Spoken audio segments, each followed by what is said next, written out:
Welcome to Awesome Movie Year, the podcast where we take a look back at an awesome year for movies, which is every year.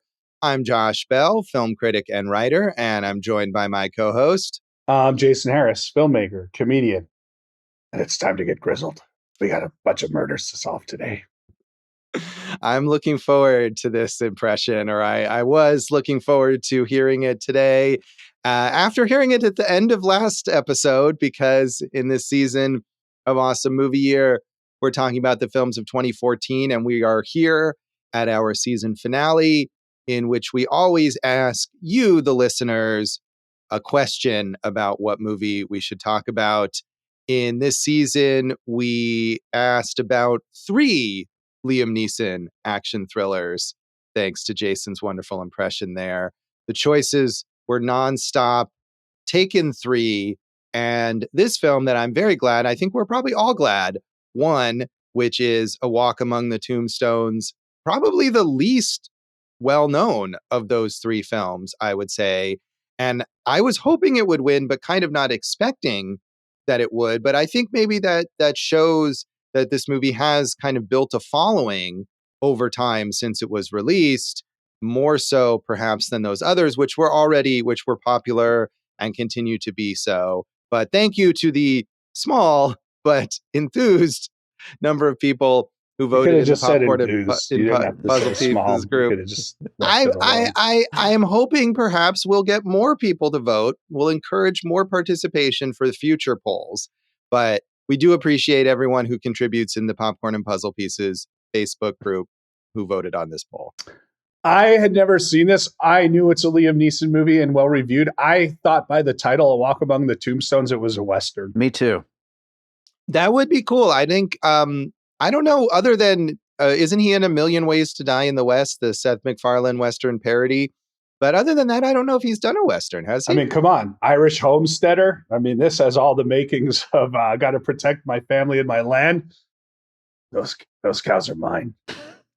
He did do, what is it called? The Marksman, which I guess could sort of be like a modern Western. He is a rancher in that movie, but it takes place in the present. Here's a question for everyone to think about, and you don't have to answer now, but I mean, it started with Taken, but is there a more unlikely action superstar than Liam Neeson?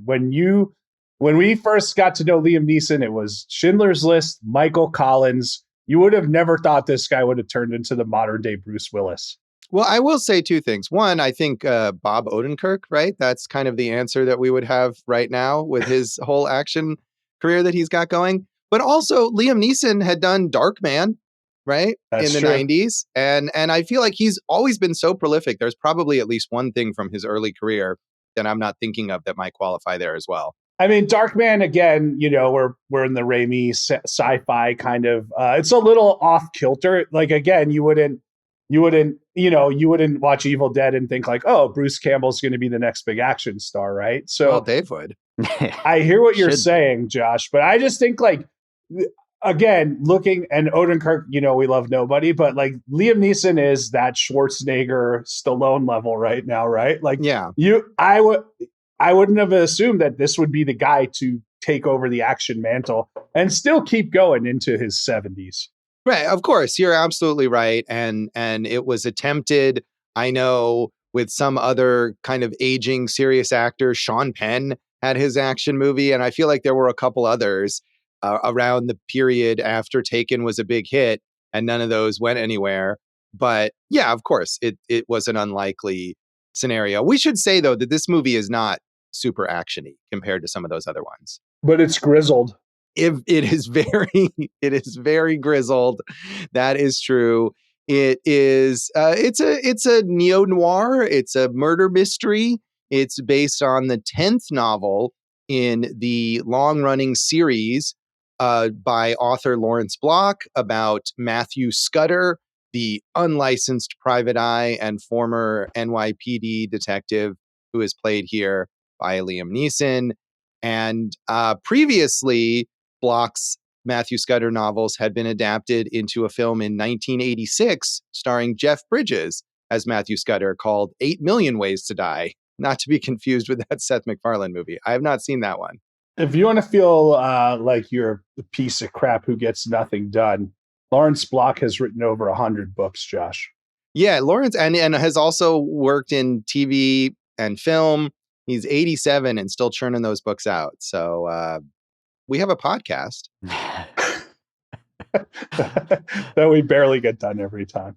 I don't think Lawrence Block has a podcast. That's all I'm saying. Yeah, so, take that, Block. I'm surprised though that there hadn't been other efforts. I mean, between this is almost 30 years in between efforts to adapt these popular novels, of which there are many. There were, I think, 16 or 17 books at this point that Block had written in this series, and this was the first attempt in all that time to adapt it. But it wasn't a huge hit. It grossed $62.1 million on its budget of 23 to 28 million. So not a failure, but not as big a hit as maybe was hoped, given the popularity of the books and the popularity of Liam Neeson's action movies. And as our poll demonstrated, Taken 3 also came out this year. So he was still hitting the box office. Now, at this point, he's still churning out these movies, but some of them, like the recent sequel to The Ice Road, for example, went basically straight to VOD. So he's not expected to top the box office with all these movies at this point. But The Ice Road went straight to Netflix. So yeah, but that was the first one. But the sequel was not a Netflix original. I think it's actually coming on Netflix soon, but it was a VOD release initially. It's not a Netflix property. Ice Road, not good, but Cold Pursuit, decent. If we're going to go to the Liam Neeson Arctic or freezing temperature films, I would go Cold Pursuit on that one. Yeah, Cold Pursuit is actually one I haven't seen, one of the only few, but I agree. And I haven't seen the Ice Road sequel, but the first Ice Road is terrible.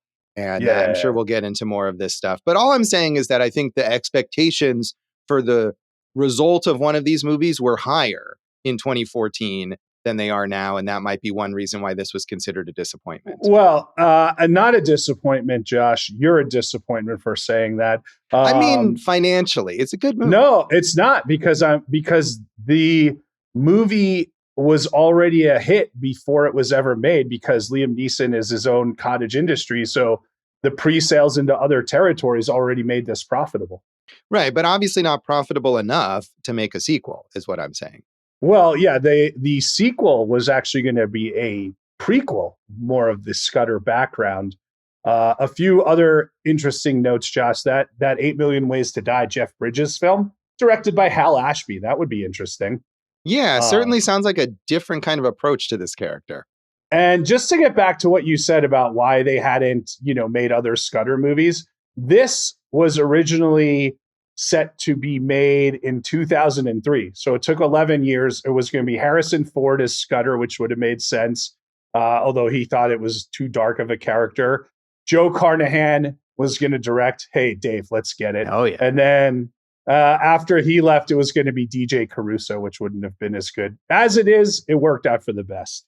Yeah, Scott Frank is the writer and director of this film. It was his second film as a director after The Lookout from 2007, which is a very good movie. And Jason, you rewatched that recently. So good. That movie's great. It's a lost, when I used to work at Blockbuster Video, that would be like the type of recommendation that you would be like, hey, this might be one you don't know about, but you got to check it out. The Lookout's awesome.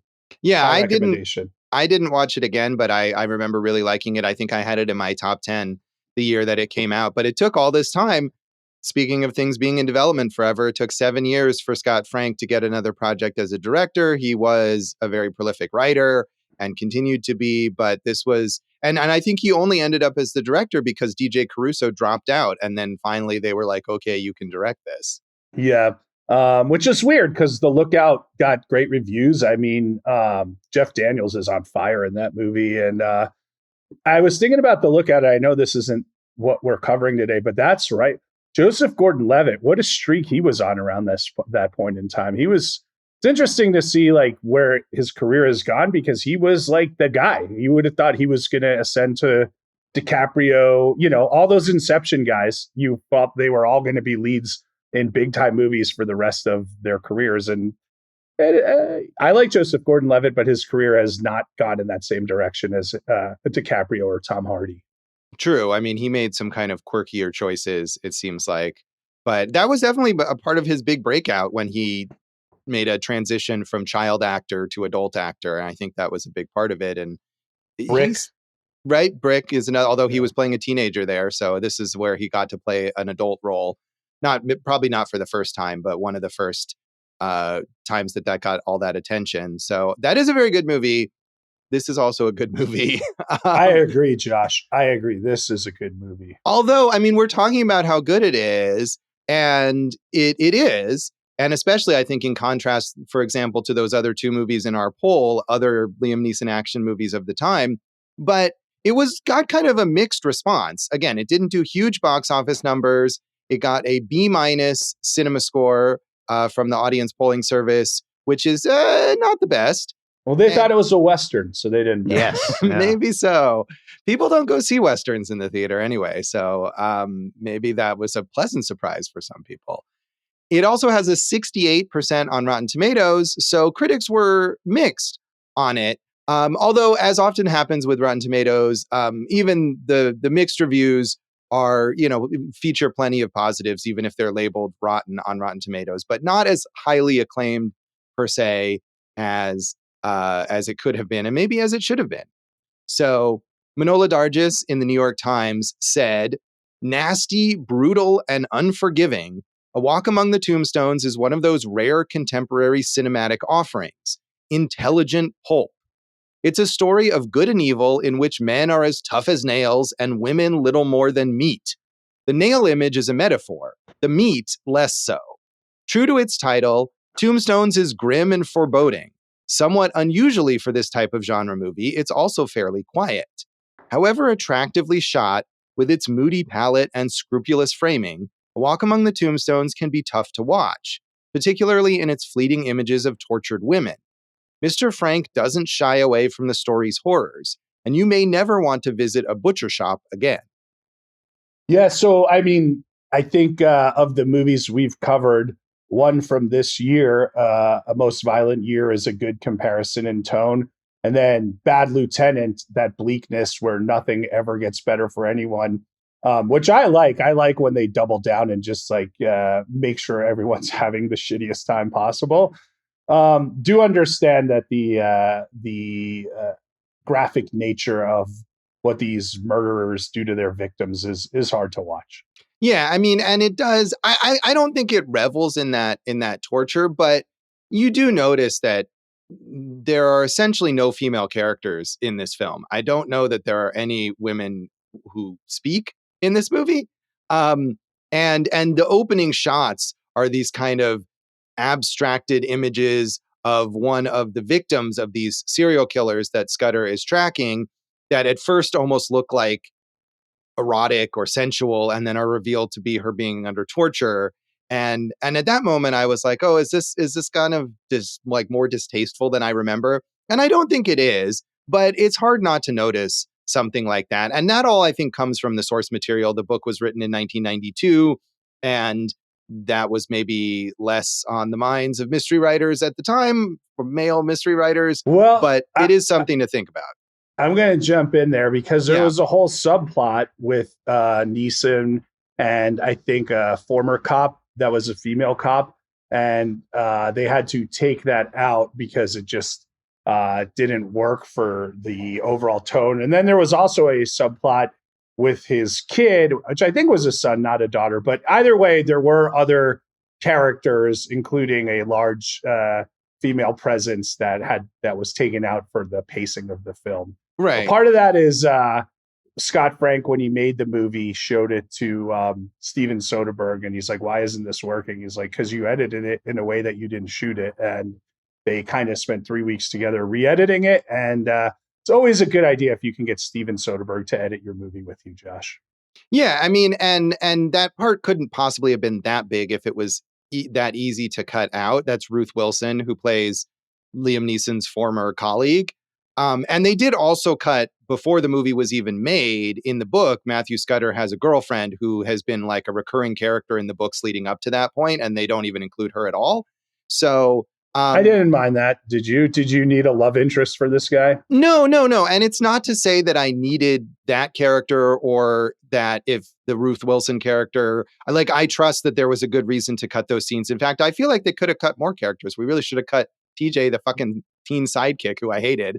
But no, I mean, I think it's just a general facet of the story that this is a very, very, very male dominated story and world and situation. And that's probably a realistic reflection of the time period and this realm and everything. But we don't, for example, get to know any of the female victims. All the serial killers kidnap and kill these women. I mean, we see the daughter of the Russian drug dealer. I guess she does have a few lines, but it's not like we understand her as a character. So that's a choice. I'm not saying it makes the movie bad, but I'm saying it's something that is noticeable. Yeah, it didn't bother me in this one. This is this story. And, we're just three dudes talking on a podcast. So balls out, boys. What do we know? All right. Frank Scheck in The Hollywood Reporter said, "It's not for nothing that the names of Sam Spade and Philip Marlowe are reverentially referenced in writer-director Scott Frank's adaptation of the 10th novel in Lawrence Block's long-running, best-selling series featuring unlicensed private eye Matthew Scudder. Distinctly and proudly old-fashioned in its retro film noir vibe, A Walk Among the Tombstones is notable for its dark atmospherics and strong performance by Liam Neeson in the latest example of his unlikely late career transformation into an action hero. Scudder, who first appeared in print way back in 1976's The Sins of the Fathers, is a terrific character that Neeson, whose casting the character's creator heartily approved, expertly embodies with his usual physically commanding presence and world-weary gravitas." Yeah, he is world weary. I like when, I think Liam Neeson, when he just goes straight as far as no accent is better than putting a little New York accent here and there in this one. So, yeah, I mean, all that's true. That's the interesting thing about Liam Neeson is he carries every movie that he's in at this point in time, right? Like he is the brand and he's up to the task, right? If the movie's bad, I mean, Josh, you've seen more of them than I have. I usually, when I watch them, like, yeah, that movie's bad, but I'm never like Liam Neeson's bad. Have you watched a few where you're like, what happened here, Liam Neeson? I mean, I think there are some later ones where maybe he's on autopilot a bit, but I do think that he puts his effort into these movies and it does elevate it. And there are some where, like you said, the movie isn't much of anything, but he is giving his character some added depth because he's bringing his whole talent to that role. And then when you get a movie like this, where it actually is well written, it actually is interesting, it has good supporting characters too, it's even better. But yeah, I mean, I think even at this point where he's been making these movies, for 15 years or something, and it's become kind of rote, he generally does put in the effort. And you can see when he does something slightly different, like, well, I'm sure we'll talk about The Naked Gun a little bit later, just recently, that he still is engaged in these performances, whereas you can watch some of these older actors who take these paycheck roles, like Robert De Niro, for example, and they're clearly not engaged. And I don't think Neeson is one of those. Yeah, and I mean, he's like I said, he's his own franchise, so I think there's a little difference to that as well. The other thing, Josh, is they mentioned, and in the movie, Philip Marlowe, who Liam Neeson just played, not to such fanfare. True. But this is, in that mold. And TJ, the teen sidekick, is the one who's all into the classic detectives, the novels from the 30s and 40s and things like that, and movies like The Maltese Falcon that we discussed on this very podcast. Fine. We could have used Sidney Greenstreet in this film. That would have been interesting. He could have played David Harbour's role. Imagine that. I feel like David Harbour was great, though. He was. He was very creepy in this movie. Yeah. Yeah. What would have? But I didn't want to interrupt you. Are you going to go on a Sidney Greenstreet No. I was Then just gonna say that he would have been good as that creepy villain, and his mellifluous voice would have worked in that role. Sidetrack on David Harbour, who is getting to do more different things. Like I love Stranger Things and I love Hopper, but it was great to see him in this because you're like, oh yeah, this guy's gonna have a lot more to do when Stranger Things ends. Right. Yeah. I mean, he at this point too was not really well known. I mean, he'd been a long working character actor, but I think that's a lot of the casting in this movie. People like him or Boyd Holbrook, Yeah. who went on to do a bit more. At this point, they were just kind of under the radar, but they do good work in what they But are given here. and we just talked about that recently, using these kind of New York character actors or, people who really can embody these, not that these are necessarily New York character actors, but when you really cast the hell out of these things, right? We're glad that they're getting a casting Oscar coming up eventually here. But like you said, Neeson's able to elevate it, but when you surround him with people who are at that level, it really brings the whole project up. Right, absolutely. And I think that's one of the things in some of those later ones, especially as the budgets get smaller and smaller, is that they can't afford to do that. And they spend all their money on Liam Neeson, and the rest of the people are just nobodies who aren't in his league in any way. And that's not the case here. So finally, Anne Hornaday in the Washington Post was not as positive. She said, Scott Frank, best known for his screenplays for Minority Report, Get Shorty, and Out of Sight, directs with straightforward efficiency and a downcast 70s era mood. The look, style, and smarts of A Walk Among the Tombstones seem like such a refreshingly toned down departure from the outlandishness of Neeson's Taken franchise that it's all the more dismaying when the film shifts radically into a sadistic tableau of blood and gore. What has been a relatively sophisticated, quietly effective vehicle for Neeson at his best veers into the kind of hyperbolic nonsense of Neeson at his worst. With luck, Matt Scudder will return, with more of the same patter and much less splatter.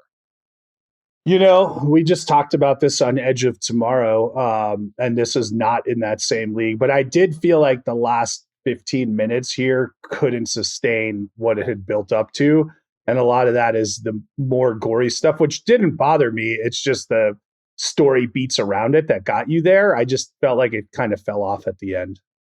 Yeah, I mean, the gore definitely didn't. It didn't seem to me to be particularly excessive, and maybe I've watched too many horror movies, but this seemed to be in line with this kind of story where you've got these serial killers and you're having a big violent confrontation at the end of the movie. So I didn't necessarily have a problem with that, but it does feel a bit dragged out. I mean, it's good for Steven Soderbergh for getting them to cut it down by 20 minutes, but maybe we should have cut it down by a little more even, because the finale does feel a bit plotting, I think. And part of Definitely. that is my distaste for TJ, the teenage sidekick, who has to like get into the plot. We got to get TJ to show up so he can do some stuff, and it's a delaying tactic. I hated that too because it's one of those like, why are you doing this? This is clearly an idiotic choice just to, move a movie along type way. We could have got there in a different way. The one thing I'll say is that they didn't do that I was really glad that they didn't do is so what you're talking about is they're able to track these killers and then TJ hides in the car and gets to their house and he's calling them and he's like, hey, here's where I am. At least they didn't have the killer like kidnap him, and then the end was like, I have to get TJ back. He's my partner, like that would have made it so lame, I thought. But I agree with you. That was just a definite, and Scott Frank is such a good writer. I don't think that needed that at all, but maybe that's what was in the book and they were trying to be true to that. I don't know. Yeah, I know just from reading, Wikipedia or whatever, that TJ is a recurring character in these books. Whether he has the exact same function in this particular book, I don't know. But he is not an invention for the movie. But just because something is from the books, as we see, they took out certain supporting characters anyway for the sake of streamlining the story, or because this was the 10th book, but it's the first movie, so we have to introduce things gradually or whatever. Maybe they thought they could reach some younger viewers if they throw in this guy from what was he on, the X Factor or something like that before He this? was. I mean, to me, it's just a misstep in an overall good film. It reminded me kind of Eileen, the Anne Hathaway film with the what's going on in basements in her house and everything. And I think that executed that aspect of it better. Yeah, I like that movie a lot. I wasn't thinking of it while watching this, but it is a very good movie. Hey, man, Dave, if you ever want to do a piecing it together on this, I've already. This clearly inspired Eileen. So yeah. So, Jason, you had not ever seen this one before? No, I just knew the title and I knew it was well regarded. And, I just didn't have Westerns at the top of my list for some reason. But I love this genre, as you know, like this grizzled crime, like the whole world is shit. I'll always go back to Dog Day Afternoon for this. But good choice, audience. The massive number of you, the millions of you who voted, we appreciate it. Right, right. Yes, all of those millions. So, Dave, had you seen this before? I hadn't. The exact same thing as Jason. Like I was like, oh, a Liam Neeson Western. I guess I'll pass on that one. But I'm glad I watched it. I loved this movie. I thought it was great. Nice. Yeah, I saw this in the theaters and I liked it. I think I gave it a 3-star review at the time. And as I said on Letterboxd, I feel like when it came out, it was definitely a contrast to the Taken movies and a lot of the other Taken-like stuff that he had done. And it was refreshing. But I think given how many more of those he's done since then and how bad most of them are, it seems even more refreshing now to watch it and be reminded of that it can be good. And I appreciated it a bit more this time, I think. Were you doing those reviews out of 4 stars or 5 stars at the time? Out of 5 stars, yeah. So I gave it a 3 out of 5 star review. No, it's better than that. I know, and as I said, I think I appreciated it more this time. But now I mean, I think I gave print journalism is dying. Yeah, right. I think I gave Taken 3 like 1.5 stars or something like that. It's just absolutely dreadful. So in that way, the contrast was clear even then, but it's clearer now, is what I'm saying. So good work. Thank you. No, Josh, you've watched a ton of these. Like I love Liam Neeson and I love this genre of Liam Neeson and I've seen a good amount of them, but you're like Liam Neeson and Betty Davis, man. This is your wheelhouse, bro. No, not really. I mean, I feel like I end up seeing these just because a lot of times they throw these in theaters in slow weeks and I need something, what's the most notable movie this week to review? And I end up going to see a lot of these. But even as many as I've seen, there's quite a few that I've not seen, including, like I said, the new Ice Road sequel and Cold Pursuit that you were talking about earlier and Marlowe. So, I mean, 3 movies that have just come up in the time we've been talking that I haven't seen, but there still are a ton that I have. And most of them at this point are kind of not really worth it, unfortunately. Do you think we need a spin-off podcast like Field of Burns? Like what's Neeson? Well, you should workshop that title, but I will say that it would last a lot longer than Field of Burns, certainly. Yeah. He's very, very prolific. And I feel like he always has been. I mean, maybe more so in this era, but even earlier in his career was quite prolific. So anything else you want to say about the background of this movie, Jason? I'm going to fuck you up. All right. That was a very direct Liam Neeson. I feel like he's usually more euphemistic in these threats, but why not just go right to it? Yeah, and, let's get into it. Yeah, we'll come back and talk more of our general thoughts on A Walk Among the Tombstones.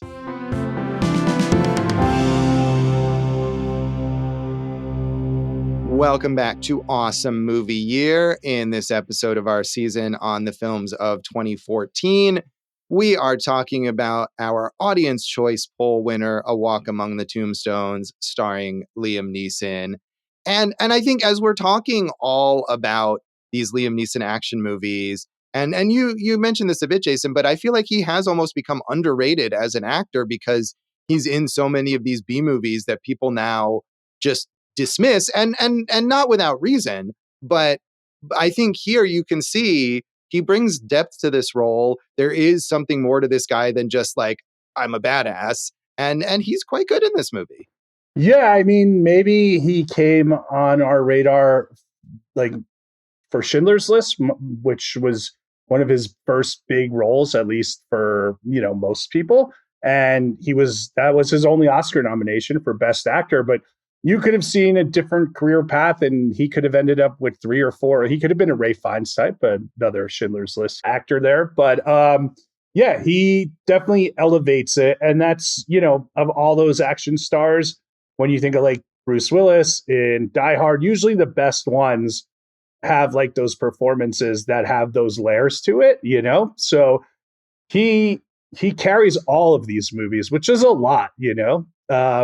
But he's great, and he would be a perfect lead for the next Scott Frank limited series if they did like Dirty Cop or whatever. Like, he's a perfect fit for what Scott Frank is doing now, I think. Right. And I mean, and that is, I think, why you watch this movie and think it's a shame that whatever the reasons were, financially, on the corporate level, whatever, that they didn't make more Matthew Scudder movies, because it would have been great for him and Scott Frank to team up on a series of films where this grizzled private investigator took on more cases. I think that would have been preferable to a lot of those crappy Liam Neeson movies that he ended up doing anyway. And he's such a workhorse that he could have easily turned out multiple Matthew Scudder movies alongside so many of those other movies that he actually did make. And it just didn't happen. But we have this one. Well, like we said, there's over 100 books, not just of Scudder. A lot of those books by Block are either Scudder or The Gentleman Burglar, Josh, Bernie Rodenbar.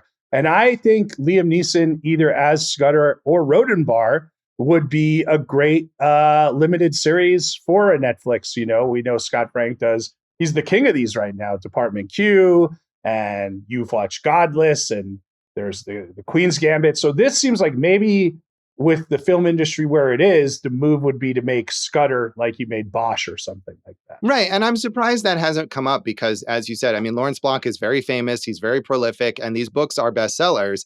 I don't know if Neeson is a little too old to do a whole Scudder series, if they wanted especially to start with his earlier cases or something like that.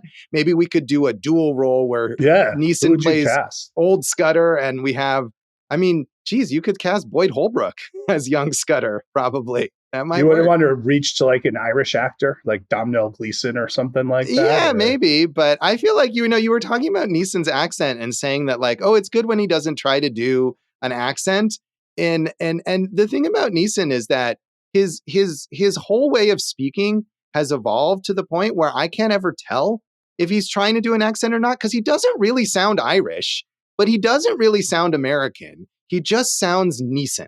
Right. And that's great. I'm saying in this movie, Dave, I don't know if you noticed it growing up back there, but you could tell he's trying to take off an R at the end of a word here or there and do a little too New Yorkish. And it's just like, no, just do this thing and then we're fine, you know? But we keep singing his praises, and I think we all look forward to whatever he does. Like you mentioned Naked Gun, it's cool that he's doing comedy. We like these type of movies from him. And I do think that there's definitely a chance that he could still recapture that, if he wants to, that critical or awards acclaim. You know, who knows? But the interesting thing is, going back to Taken, is like Taken, low budget, right? Like, what is that? Your guy in France produced it, right? Yeah, it's Pierre Morel, I think, is the director, right? Or is it Louis Leterrier? One of those guys who works with Luc Besson. Yeah, Luc Besson's producing. Yeah. And it just was such a huge breakout that I think we got to remember at the time, Liam Neeson, you know, was doing supporting stuff, Batman Begins and the stupid Star Wars, you know, prequels or whatever. But both of which are very action-y. Right. But I think Taken just made him a global icon in this in such a different way. Like, none of us would have predicted this would have been the next 20 years of his career. And that he's made some really good ones. Like, I like The Gray, you know, speaking of Joe Carnahan, and you know, I mean, this one's great. We mentioned Cold Pursuit, not bad. So he's the guy. And I think, like, while Star Wars is action, and Batman is action, those are more so comic book and sci-fi. Whereas when I think of an action movie, I literally just think of Liam Neeson. Like, right. You know, that's it. Right. I mean, and these movies, you're right. These movies that we think of as the Liam Neeson action movies, they're not sci-fi superhero. They're gritty, grounded, you know, just normal guy beats up other guys generally. So that's true. There is a contrast, but I'm just saying there is an arc to his career where he has done stuff like this, Sure. where you could see when they were making Taken, they could have looked at Darkman and Batman Begins and Star Wars and thought, hey, he can do this. Yeah. This is a slightly different setting, but we can get this guy to do this and it'll work. And of course it did. And they were right. So yeah, I will say, I just wanted to say about the Liam Neeson accent that in that movie I was mentioning, The Marksman, where he plays a rancher. One thing, Liam Neeson cannot say y'all. It just does not work. You don't want to Yeah. hear him try to say that, believe me. I say y'all a lot on stage, and people always are like, aren't you from New Jersey? And I'm like, yes, the cowboy part of it. I don't know what to, it's just a word to us. Josh, I know this is more of a legacy thing. Did I miss any? Do you have any of these favorites that I've missed here from the Neeson catalog? Oh yeah. I mean, if we get into later, like post this movie, where again, I think as you move on from this movie, it goes downhill in terms of not only the quality, but in terms of how much money these movies are making, how popular they are, and what the budget is. I will say for like these later ones, you mentioned Cold Pursuit, which I haven't seen, but that same director did a movie called Absolution a couple years ago that I thought was not bad, actually, and had another character where Neeson brings a bit of depth to it. And he does the same in Honest Thief, which is not great, but I think you come to these movies and if it has some action, I think Honest Thief had a pretty cool car chase in it. And then Neeson can do something with the character. That elevates these movies enough. But I don't know that I would even recommend seeing those movies unless you are like a hardcore Neeson action movie guy. Well, there's plenty of those people out there. True. And then so those are the better ones in terms of what comes after this. But overall, this might represent a zenith, and it goes downhill from here, I think. Dave, any favorites? Yeah, I was actually just scrolling through the list, and as much as I like him, most of these movies are not very good. So not Right. really. So yeah.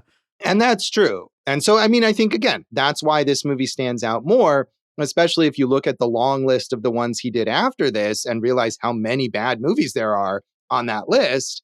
And suddenly it's like, wow, this is a real breath of fresh air. It's smartly written, it's directed capably, and it has those supporting performances. I feel like we should give all the credit to these actors. Like we mentioned David Harbour, we mentioned Boyd Holbrook.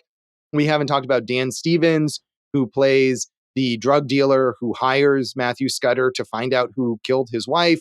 And Dan Stevens, not that far removed at this point from Downton Abbey and embarking on his project of playing weirdos. And this character is less weird, I think, than a lot of Dan Stevens' characters. But you talk about doing like the accent or the voice. Dan Stevens is one of these actors who he's British. He never really sounds American, but he's always really putting some kind of spin on the voice that he's doing. And he always sounds like something. I love him. He's good in this. He kind of reminds me of Alessandro Nivola in a lot of roles like that. And also Barry Pepper in 25th Hour. So not bad things to be compared to. So Barry Pepper. That's a good one to bring up. He's another guy who's in this world now, So. True. Yeah. But yeah, I mean, I thought they were getting David Harbour super creepy when he's always, on these phone calls threatening the drug dealers whose wives or daughters he's kidnapped and murdered. And I think it gives you the sense that that gives stakes, right? That this story has life or death at stake, and there's a race against time in order to save this young teenage girl in the last part of the movie. And I think he provides a worthy adversary for Matthew Scudder. Right. And his partner's super creepy. Right. The partner who barely ever speaks, but finally becomes more of a presence in the finale when he's the one who is fighting everybody. Okay. I got it. Since we're talking about these supporting actors, Josh, we have not mentioned one of my favorite actors in the world, Olafur Dari Olafsson. I love him. And that's such a weird thing because I don't know many Americans who would even recognize him, right? He played the Jonas, the caretaker of the cemetery, and he's a big, booming, like physical presence. But he is got a lot of sensitivity to his work. Where I came to know him is on an Icelandic, Nordic noir miniseries called Trapped, which is amazing. High recommendation for those first 2 seasons. But he's this actor, you would recognize him from like Eurovision or stuff like that. But he does a lot of these kind of Nordic noir series, and then they bring him over, and he does, because he speaks both languages. He plays supporting parts in movies like this. This guy is, I think, such a great actor. So I just wanted to give it up to my guy Olaf. Yeah, I mean, I have not seen that Olafur. that TV series, but he is, as you say, in a lot of American productions, and he's definitely a recognizable character actor from those shows, even if you've never, or shows and movies, even if you've never seen him in a Scandinavian production. But he is very good, and he makes a very strong impression in this movie in a couple scenes, and he has a great kind of monologue about he's an accomplice basically of these killers, but he sort of got pulled into it almost against his will, and he's racked with guilt. And it's a very unsettling moment there when he talks to Matthew Scudder about his involvement here. And he's very good, and he draws you in just those few moments. I feel like he's an actor who's always honest in his portrayal. It's never showy. It's always like just what makes sense for the role. And spoiler alert, since we're talking about this movie, his end is quite a good shot, quite a jolting moment for you. Definitely. Right. And I kind of remembered that it was coming as I was watching that scene, but it was still jarring the way he just casually like steps off the side of a building. And even if you realize, wait a minute, is that what he's going to do?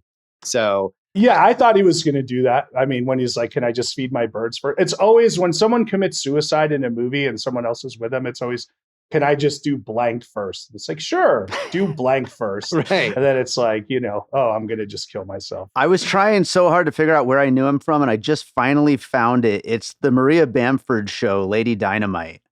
He was her boyfriend on that, and he was so funny in that. So yeah, he's great. Yeah, definitely look out if you see anything, or if you're in, once the weather gets colder, if you're in the mood for a Nordic noir, watch Trapped. Yeah. But I mean, I think that is also speaks to what Scott Frank is bringing to this movie, that he casts even that kind of small role with someone who can really bring a lot to the table with their performance. And that goes for everyone really in this movie, except the fucking teenage sidekick. So I thought the same thing in The Lookout. Like, I'm watching The Lookout and I'm like, damn, who's this bad guy? It's Matthew Good. And I'm like, that guy was, again, supposed to be a big star and didn't really turn out that way. He's so good in that movie. You're like, Jesus, man, this guy should be, up there with all of these guys, the Matt Damons and people like that. But the sidekick, Josh, now, is your issue with the actor or the character? Because I feel like this character is a little weak compared to the rest of the characters too. Oh yeah, absolutely. I mean, the actor is not particularly good, but he's not particularly bad. I mean, this is a guy who, as I was saying, was from the X Factor, mainly has been a musician, has a very small list of acting roles. So that was not his main thing, but he's not doing the worst job, I think, compared to some of these character actors that we're talking about who are so talented. He's not in their league, but he's not egregiously bad. I think it's the character too, and the character's function in the plot, which is solely to get these cheap sentimental moments where we put him in peril because he's sickly, he's got sickle cell anemia, so he ends up in the hospital, plus he's homeless, and he's got this tragic backstory, and he idolizes Matthew Scudder, and all of this stuff is just like, when we need a moment to kind of tug on your heartstrings, there's TJ to do that. And then he serves, as we were saying in the ending, to kind of drag out the plot unnecessarily by inserting him in the middle of it. So I think, I was annoyed by his function in the story, and then the performance didn't help. Yeah, I mean, to me, it's more, and Scott Frank is such a good writer, and obviously Lawrence Block, one of the best-selling authors there is. I just didn't connect to this character. It felt like older white guys writing a young hip-hop kid, right? Yeah, there's that too, yeah. We're going to get, as Dave messaged me, we're going to go get our eats on, or whatever, right? It just doesn't rise to the level of what is built around in this movie. And you're talking about where he's there, and maybe you take him out, and that's where that girlfriend character comes in. But you could see those same points, like you're never around, and you're tormented, and you have to. I'm sober now, and it's like, yeah, but you still haven't worked on your mental health and this and that. And I don't know. I don't know if there is a way to fix that, but um, yeah, he was that character. Sorry, Stro, your boy Stro. Yeah. That's his rap name. Didn't do much for me either. I agree with you. No, Brian Bradley is his not. He's credited as Brian Astro Bradley Right. in this film. I will say, like, I don't know how it would have worked if they had put the girlfriend character in, but just reading up on Matthew Scudder books, that character is like a former prostitute who he meets in the course of a case, and then they get together. So she has a connection to the world that they're looking at in this film. And I think maybe that could have added more dimension than just the dynamic you're talking about, which is the kind of expected one. So I don't know if that would have worked or not, but I feel like if we're looking for a character to humanize Matthew Scudder, I would have preferred that over this teenage character, but that's not the direction they went. Yeah, I think what you would get there is maybe she goes and tries to dig around for some information, and then the bad guys capture her, even though what they're doing, which is unique, is like they're targeting drug dealers and Right. Drug traffickers for their wives and everything. Yeah, I mean, and I don't know, again, I haven't read the book. I don't know what her specific function is in this book, but that's kind of her backstory. So, Dave, I feel like on Letterboxd you were pro TJ. Well, okay, so here's the thing. I don't disagree that he's, the weak part of the movie, but at the same time, he's not so much comic relief as he is setting up Liam Neeson to have some comedic moments, which I did appreciate because it's such a dark movie. And I love dark movies, but I really liked Liam Neeson when he had his little, funny moments throughout this. And so I appreciate him as a kind of foil to get that out of Liam Neeson in the movie.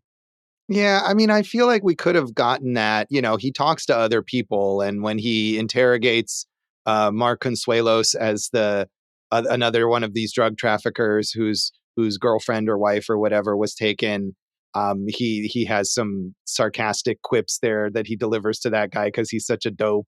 Yeah, And I feel like we could have gotten that otherwise. I'm And sure. I agree, it's nice to have a little levity here and there because it's such a dark story, but I just think that there's another way we could have done that. Probably. Right. So again, we got to bring it back to the idea of like, we're looking at the big picture. This was our biggest negative. And I think the ending kind of doesn't get to the point where the rest of the movie got. Overall, though, good film. Yeah, overall it does. And I think as you were pointing out, there are things that they could have done worse in the ending, especially related to TJ, that I was kind of expecting, where it's like, are the bad guys going to kidnap him? Or at the very end, where we have to have this drawn out thing where Liam Neeson leaves and Dan Stevens is there and he's going to torture and take out the final killer, David Harbour's partner.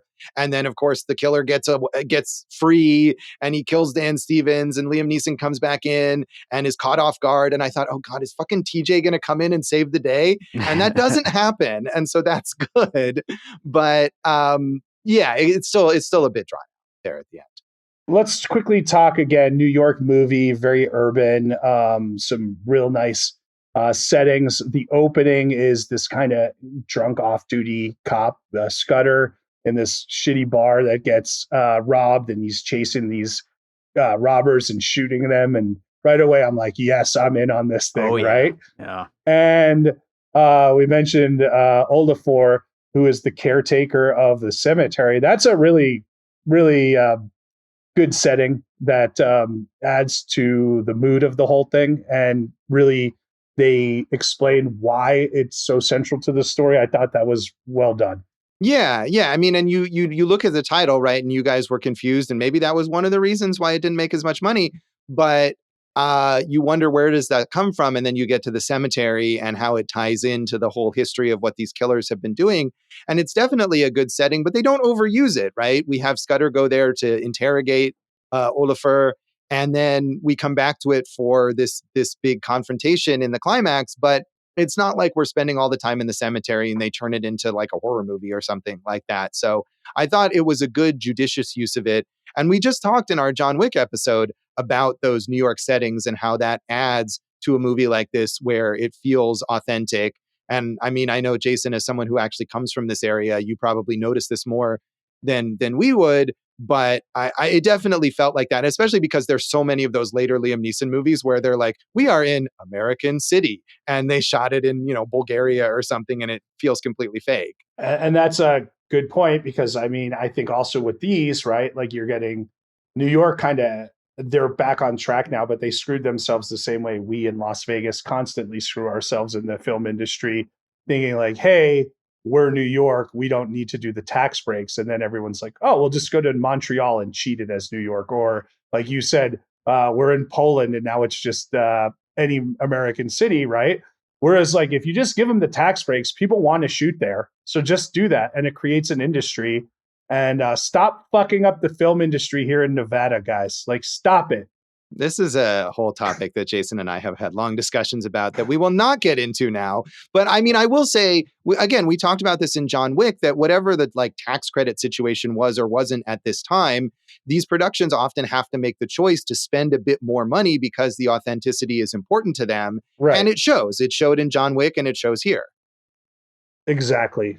Just like if Sidney Lumet didn't shortcut it back in Dog Day Afternoon, you don't shortcut it now, guys. Yeah, Sidney Lumet and Sidney Greenstreet, some good Sydneys that we brought up in this episode. It's a good Sidney episode.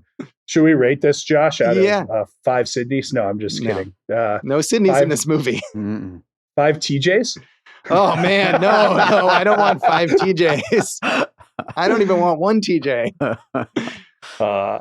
5 AA meetings. That's good. Yeah, the AA meetings are also key to this film and to the development of Matthew Scudder. So yeah, let's do it. Well, I compared it to A Most Violent Year, which I think sustains that whole level throughout, and that was a 4-star for me. This one didn't sustain throughout. I think again the weakest part was the last few minutes, just like Edge of Tomorrow. So I'm going to give it the same exact rating as I gave that 3.5 AA meetings, Josh. I give it 3.5 also. Obviously, I love A Most Violent Year, and I don't think this is at that level, but it is good.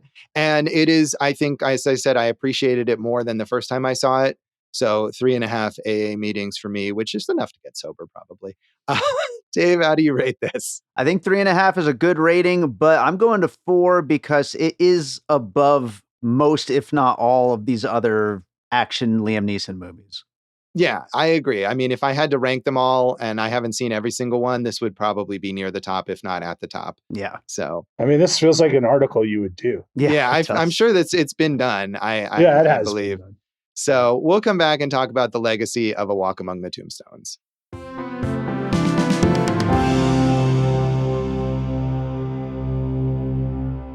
Welcome back to Awesome Movie Year. In this finale of our season on the films of 2014, we are talking about Audience Choice Poll winner A Walk Among the Tombstones. And as we said, unfortunately, the legacy of this movie is not a whole series of Matthew Scudder films. There are, however, numerous Matthew Scudder books, although Lawrence Block kind of took a break and had what seemed to be, I guess, a finale. He has come back. The most recent Matthew Scudder book came out in 2023, and Lawrence Block is 87 and still hard at work on his many, many novels. Jason mentioned one of his other characters. I think he has a few recurring characters as well as standalone novels. He writes under like numerous pseudonyms. And so it's still possible. I think, as we were saying, the idea of a limited series or a not limited series, considering how many books there are, where you cast probably a younger actor as Matthew Scudder and you do a whole series, one of these books per season or something, I could absolutely see that being a streaming project going forward. This guy definitely doesn't have writer's block. Scott Frank would be the perfect showrunner for that type of series. I think the other negative to come out of this movie is that we don't have any more Scott Frank movies, because he made 2 really good movies. The positive is he's one of the most in-demand creators and writers in Hollywood, and we have all these other Scott Frank projects To go with, Josh, you have seen all of Godless and Miss Your Spade. So next on your list, Department Q or Queen's Gambit? Yeah, I mean, I'd be curious to check those out. Godless is a Western, as we were talking about, is actually a Western and has a really cool setup, but is one of those things that you can tell he wrote it as a film and couldn't get it made as a film and then retooled it as a series, and it is really padded as a series. So that I felt like was a bit disappointing. Monsieur Spade, talking about Sam Spade and these classic detectives, obviously something that Scott Frank has always been fascinated by. And so that is this story about the older version of Sam Spade that is played by Clive Owen. And that it's pretty good. But another one that watching it, I thought, this could have just been a 2-hour movie and I would have been fine with it. So sure, Queen's Gambit, of course, of all of these was by far the biggest hit, hugely popular. And I would be happy to check that out. And Department Q, that's an ongoing, in a way, that's like Matthew Scudder because it's a series of books that they adapted one of those books in the first season and now they're going to adapt more. So it has potential. And Matthew Good, who you mentioned all the way back to The Lookout, is the star of that. And he's so good in The Lookout. Josh, Scott Frank has Oscar nods. This is pretty interesting for Best Adapted Screenplay. But when we talk about movies that get Oscar nominations, we wouldn't necessarily think Out of Sight and Logan would be in there. So I think Out of Sight is top, if not top 1, top 3 Soderbergh movie. And Logan is my favorite superhero movie. So I'm all in on that. He's working on a Laughter in the Dark adaptation. Nabokov, your guy. I think that's also going to be a limited series. Yeah, I mean, as you said, he hasn't made another feature film since, and he's so successful at those limited series that that's probably what he'll continue doing. But I think at this point, he's had enough success with those that if he wanted to make a feature film, he probably could. And I do think that, and it's not just Scott Frank, it's so many of these streaming series that I watch now. All I think is this should have been, and 20 years ago would have been a film, and it would have been better that way. So I would like to see him do that. And we agree we want more movies like this, but the two issues are, one, are they going to fund them? And two, I think he has probably, because he's such a successful creator, he has so much freedom in that limited space world where they probably don't even know him. They're like, just do whatever you want. And that's got to be very rewarding for him. Right. I mean, and I don't blame him for working where he can get work, but I think he's had such success that he could maybe make one of these a feature film if he wanted to, and maybe he doesn't. I don't know. But I would be happy to check out those other series of his that I haven't watched. I don't really recommend Godless, but Monsieur Spade is pretty good. All right. There you go. I recommend Trapped with my guy Olafur. Indeed. We've kind of really gone through Liam Neeson here, talked about his later action movies. And the other thing, as I was looking through his filmography to note down some of those later action movies that I thought were all right, like Absolution and Honest Thief, he is still in so many other movies too. The guy works so much that even around these action movies is like, oh, here's a period drama. Here's, an animated movie where he did a voice or whatever. So he's all over the place. And I don't even know if we talked about him much in our episode on the Lego movie, but he does a wacky voice. He does the good cop, bad cop in that movie. And this was the same year. So he's really constantly working in a variety of genres, even if people think of him as just this action movie guy now. I don't know if I have told this story on the podcast. If I did, just stop me. But we once pitched a Liam Neeson movie based on the persona of Liam Neeson and taking it in a different way. My thought was he's always this grizzled, like kind of manhunter type, bounty hunter, whatever it is. Like, what's the craziest world I could throw him into with that? And it was kind of an updated take on Kindergarten Cop, where he has to go undercover as a cheerleading coach. And I just thought it was so fun and smart. And everyone was like, yeah, we love it. He doesn't want to make movies like that. He doesn't want to make the same type of movies that he's been making. And I'm like, since I've had that conversation, all he's done is made 20 more of those movies and some comedy. So like, where did I miss, Josh? No, maybe you should revisit that because, of course, The Naked Gun, where he does a comedic take on this persona, has been very popular. I think we all enjoyed it. It was a fun movie and it's gotten a lot of attention. And he, I think, has said in interviews that he doesn't expect to do a sequel to that. But would he do another comedy that plays with that persona? I think he would, and I would be happy to see it. Hey, we can cast Pamela Anderson as like the kind of dynasty cheerleading coach opposite of him. It's a no-brainer, guys. Oh yeah. Yeah, make it happen. So, You hear that, my managers, if you're listening to my podcast. So. Dan Stevens, as we were saying, loves playing weirdos and is good at it. I think no one really expected that. I remember when he left Downton Abbey and he insisted that he was going to, leave this hugely popular show as it was in the midst of its popularity, and they killed him off. And I think everybody thought he was making a huge mistake, but he's gone on to have this very interesting career in offbeat films. I noted down a few. The Guest, which is from this year, where he's very creepy. More recently, Cuckoo, where again he's very creepy. He plays the villain in that movie. Abigail, another recent one. He's fluent in German, and he plays an android who falls in love with a woman in this German film called I'm Your Man, which is pretty fun. And I know, Dave, you love the Godzilla and Kong movies where he's the monster dentist. He sure is, and I think he's going to be in the next one. So. Yeah, I think you're right. Supernova, Godzilla vs. Kong. Boyd Holbrook, another fun character actor. Really liked him as Johnny Cash in A Complete Unknown. That was a fun part. Yeah, he was good, and in sort of related to what David Harbour does in this movie. Boyd Holbrook is the villain in the revival season of Justified, City Primeval. He's incredibly creepy in that film. He is super evil as the villain in that series, rather, and really is a good adversary for Timothy Oliphant's character, Raylan Givens. So he can do this sensitive thing, and he does that. Johnny Cash in A Complete Unknown is sort of this mentor, father figure almost for Bob Dylan, but he can be creepy too, definitely. Also in Logan, so you got those kind of connections. Josh, my guy Olafur, I'm really excited for this upcoming limited series that he's in called 12-12-12. The series covers 3 separate stages surrounding a heist in Zurich, the 12 months of planning leading up to the heist, the 12 hours during the heist itself, and the 12 days following the heist. I'm into it, bro. Yeah, that sounds cool. And he is, I'm sure he'll pop up in small roles in other things, and I'll be like, wait, what? Oh, it's the guy from the Liam Neeson movie, right? And he'll be a welcome presence. And we mentioned how David Harbour has this big breakout on Stranger Things. Of course, he's also in the MCU as Red Guardian and is a lot of fun. He's really good in Thunderbolts recently. He's got a franchise as Action Santa now in the Violent Night movies. Yeah.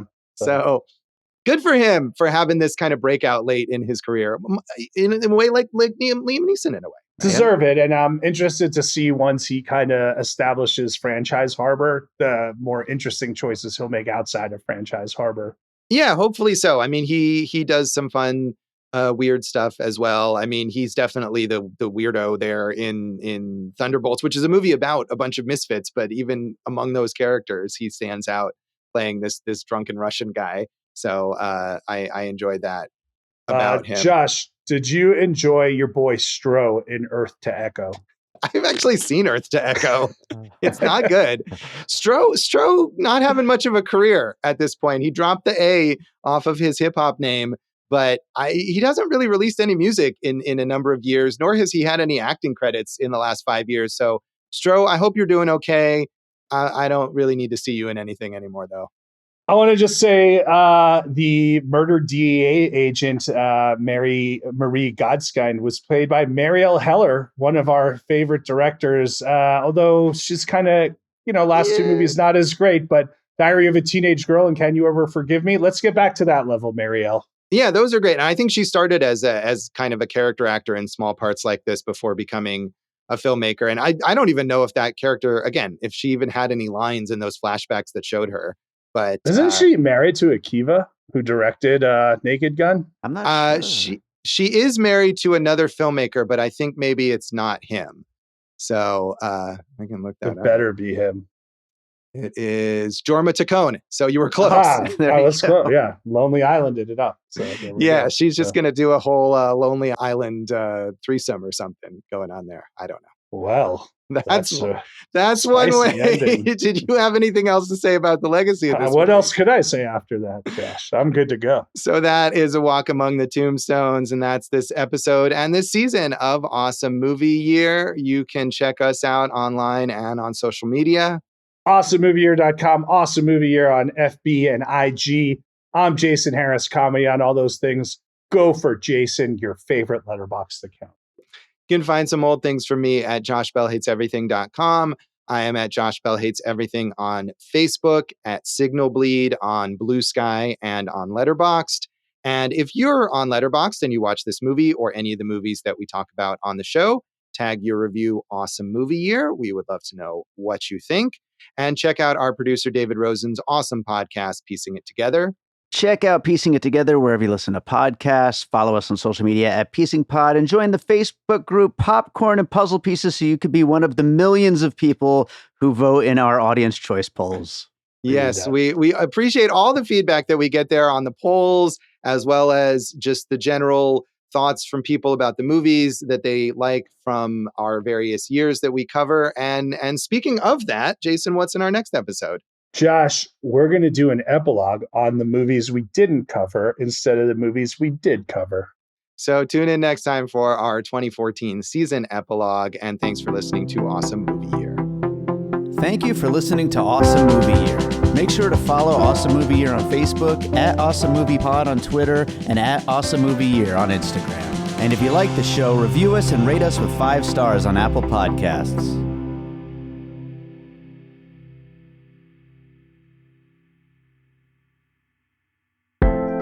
An All Points West production, produced by David Rosen in Las Vegas.